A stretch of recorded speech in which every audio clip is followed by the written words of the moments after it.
What's up guys, Josh here. New video. We are doing Sisters of the Thorn, cool cav unit. Let's take a look. Appreciate you guys joining us. 6-up tabletop, let's get in. Hey, what's up guys, Josh here. Taking a look, we got a little cross footage, I like to say here. This is out of Total War Warhammer 2. And we're taking a look at Sisters of the Thorn. So this is what they look like in the PC game. Showing off the ranged javelin attack, which I also do have on the tabletop. Quickly, we'll be showing a spell shortly. Pretty cool. It's kind of cool how this video game and the other tabletop models share similarities. Casting a spell, as they are spellcasters, and get in for a little charge here. A little over-the-top graphics here. Crazy charge into Dark Elf Bleak Swords. For those of you familiar, alright, let's take a look at them at the tabletop. Sisters of the Thorn here. A little bit different than the models in-game. Quick look here. Decent models. I finished them up recently. Yeah, I think they turned out okay. Felt like they were a little rushed, but I'm pretty happy. Let's take a look at their stats. I got move of 12 inches. So this is incredible. This makes you actually feel like they are, in fact, a mobile flanking unit, which is exactly what you want, what you're using them for. 5+ save, once again. These are Wanderers, 5+ saves, this is what they breathe and eat. So not getting much else there.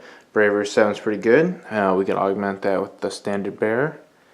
And 2 wounds apiece, so that's nice. The squad is 10 wounds, which is helpful. They have missile weapon, the Blackbird Javelin, 9-inch range, 2 attacks, force to hit, force to wound, rend -1, 1 damage. Considering that you can shoot and then charge, you could basically have three attacks worth of your javelins, your staffs, and then the steed's antlers and hooves. So this is pretty good at adding another option, or you could harass with the javelins and then move 12 inches away. Very useful as well. Taking a look.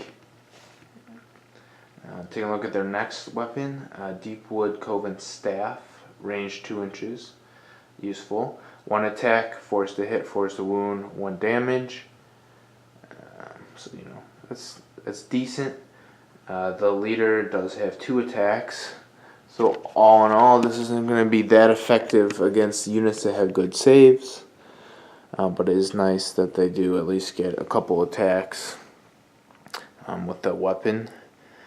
Then there's steed antlers and crashing hooves, 1-inch range, 2 attacks, force to hit, force to wound, 1 damage. So this is pretty much the same thing as the Coven staffs, but that'd be the deer's attacks. So in total with the staffs and the hooves and antlers, that's 3 attacks per model. So that'd be 15 attacks at 1 damage each, which is pretty useful. I mean, if they do have good saves, they're going to shrug a lot of that damage off. But it can be useful against different large mobs. And the javelins with the rend are good pretty much against all. Take a look at the standard. It adds 1 bravery to the models, and then adds 2 if it's in cover. It's pretty traditional for wanderers. They are wizards. They can attempt 1 spell in each of the hero phases and an attempt to unbind 1 spell. If there are 10 or more models in the unit, you can add 1 to the casting or unbinding rolls. They know Arcane Bolt, Mystic Shield, and Shield of Thorns. Let's take a look at that. Shield of Thorns. You pick a unit, casting value of 6. They can re-roll all failed save rolls. And anytime that unit makes a 6 save, it basically reflects mortal wound back at the attackers.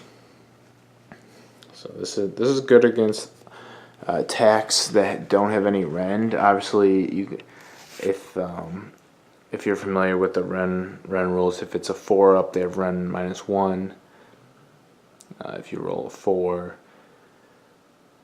and your save is a 4, excuse me. If you roll a 4, it's still not considered a save wound, because the rend does negate that. So this is useful, a way to put it on your infantry blobs, get a couple 6s, return some mortal wounds back in combat, and be able to reroll failed saves is great. Having access with magic allows them to have access to the endless spells. Got a couple over here. So it definitely adds a lot more options to your army. We'll go over a couple tactics you can do with them, and then we'll close out the video. So appreciate you guys sticking with me. So for tactics wise, you do benefit from melt away. They can shoot and retreat in the same turn if you ever do get locked in combat.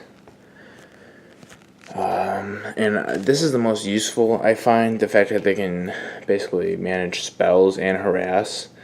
Realm Wanderers, you can choose those. We go 6 inches of the board. You can set them along the edge, 9 inches away from any models. That counts as the movement phase. So for example, I could have them sit at the corner here, as long as they're within any edge. You know, I can move them all the way over here, or I can move them all the way over here. It's very useful. Keeps their utility, keeps them alive. You can move within that 9 inches, and you'll still have those 9 inches to attack with your javelins. Yeah, it's very good. It's good to keep them alive, and they're a good unit to support your troops. Then once you find the right engage, throw your javelins at them, and then make that charge with those 15 attacks that you have. Alright, Josh with 6 Up Tabletop. I hope you guys enjoyed this. Yeah, there are Wild Riders. I probably will not be covering them, just because, in my opinion, they're worse versions of Sisters of the Thorn. But they do get bonus when they charge, the Wild Riders, in combat when they charge.